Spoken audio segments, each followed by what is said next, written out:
Sorry, আমি এই ভিডিওতে মাইক ইউজ করতে পারছি না এবং অনেকগুলো আমার ভিডিও রেডি করা ছিল, সেগুলি পরপর আপলোড করছি। এবং এই ভিডিওটা একটা অন্যরকম একটা এক্সক্লুসিভ ভিডিও করছি। বেসিক্যালি প্ল্যানিংয়ে ছিল না, হঠাৎ করেই করছি। তার কারণ হচ্ছে এই ভিডিওতে মাইকও ইউজ করতে পারছি না, তার পেছনে কয়েকটা কারণ রয়েছে। কারণটা হচ্ছে আমি একটা জায়গাতে এসেছি, কেন এসেছি কী এসেছি তোমরা সে পরে জানতে পারো, সেটার জন্য একটা কারণ রয়েছে, সেটা আমি তোমাদেরকে পরে জানাবো। কিন্তু এখন যেটা নিয়ে কথা বলবো সেটা বেসিক্যালি একটা পোস্টার নিয়ে এবং সেকেন্ড পোস্টার নিয়ে। তো বেসিক্যালি দেব বা জিতের বা অঙ্কুশের কোনো সিনেমার পোস্টার বা সেকেন্ড পোস্টার এলে বা শাহরুখ খানের পোস্টার এলে আলাদা করে কথা বলতে ভালো লাগে, কিন্তু বাংলাতে এমন কোনো নতুন কাউকে পাচ্ছিলাম না যার পোস্টার এলে একটা আলাদা এক্সাইটমেন্ট কাজ করবে বা সেটা নিয়ে আলাদা করে কথা বলতে ইচ্ছে হবে। এরকম বাংলাতে হচ্ছিল না, বহুদিন হলো। তো আজকে কোথাও একটা পোস্টার দেখলাম, second poster. Basically first poster তো দুর্ধর্ষ ছিল, সেটা নিয়ে তো কথা বলেছি। আজকে সে সেকেন্ড পোস্টার, তো মনে হলো সেটা নিয়েও কথা বলা অবশ্যই দরকার। কারণ এইরকম ইউনিক পোস্টার বাংলায় এর আগে কখনো হয়েছে বলে, এরকম কনসেপ্ট ওরিয়েন্টেড পোস্টার যেটা সিনেমার সঙ্গে খুব ভালোভাবে ম্যাচ করছে, এমনটা সচরাচর দেখা যায় না। তো বেসিক্যালি পাড়িয়ার পোস্টার নিয়ে কথা বলবো, যেটা থাম্বনেলে অলরেডি আমি দিয়েছি এবং বিভিন্ন ফেসবুকে সোশ্যাল মিডিয়ায় যে সাইটগুলো রয়েছে পরিচালনা করেছে তথাগত মুখার্জি। টিজার তো এক কথায় অনবদ্য ছিল এবং এই বছর কমার্শিয়াল মার্কেটটা খুব ভালো হবে, কারণ কিছু ভালো মানের কমার্শিয়াল কাজ আসছে যেগুলো একদম অন্য রকম কনসেপ্টে বানানো।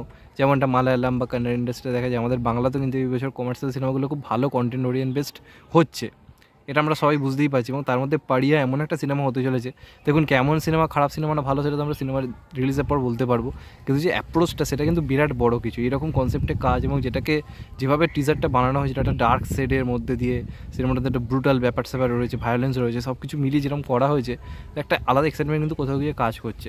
তো আজকের যে পোস্টারটা একদম ইউনিক একটা পোস্টার রয়েছে।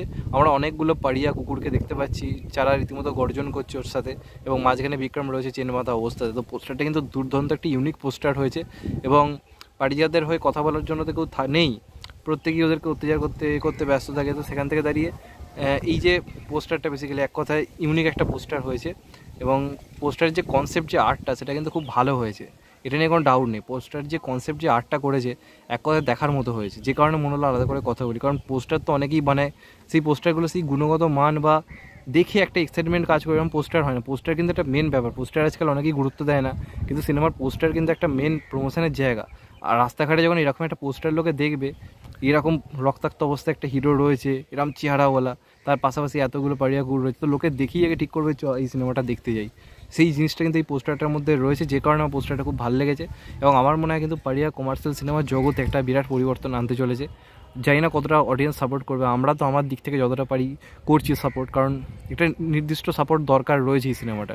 কারণ লোকে কমার্শিয়াল সিনেমাতে সেই দেবজিৎ, অঙ্কুশ এই তিনটে নামকে বেশি প্রেফার করে, সেখান থেকে দিয়ে বিক্রম ওঠার চেষ্টা করছে।